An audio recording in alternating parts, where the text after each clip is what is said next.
கட்டழகு மங்கையர் கண்டுகளிக்க வேண்டிய நாடகம் நவீன ஞானப்படம். ஐயோ, நேத்துக்கு நாடகத்துல முருகர் வேஷம் போட்டதே நீங்க தானே? நானே.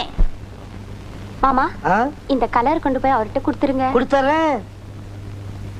இந்தாங்க கொண்டடா. நீயே ஒரு பேய் கலரு, உனக்கெல்லாம் ஒரு கலரா? இத கொண்டு வர ஒரு அழகான ரசிகை ஒரு நல்ல சிறந்த கலைஞனுக்கு கலர் கொடுப்பதில் என்ன தவறு? ஓ, சுத்த தமிழா? பல்ல புடுங்கி வெளியே எறிஞ்சிருவேன். தம்பி, நான் அப்பவே சொன்னேன், நீ கேட்டியா? மாட்டுக்கு பதிலா இவனை கட்டு, மைக்க என் கையில் கொடுன்னு. நீ தொழில மாத்தின, நாய் தொல்லை கொடுக்குது. பாத்தியா, ஊர் மேய ஆரம்பிச்சிருச்சு. ஏய், மைக்கு கொடுறாங்க. வண்டி ஓட்டுறா. ஏய், சொர்ணா விட்ட மாட. போயிட்டு வர. உங்களுக்கு என்ன வேணும்னாலும் சீட் எழுதி கொடுத்து அனுப்புங்க. ஏய், உள்ள போ. மயில், உள்ள போ. உனக்கு உங்களுக்கு பொறாம கிடைக்கல. ஐயா, நாருது கர்மம்.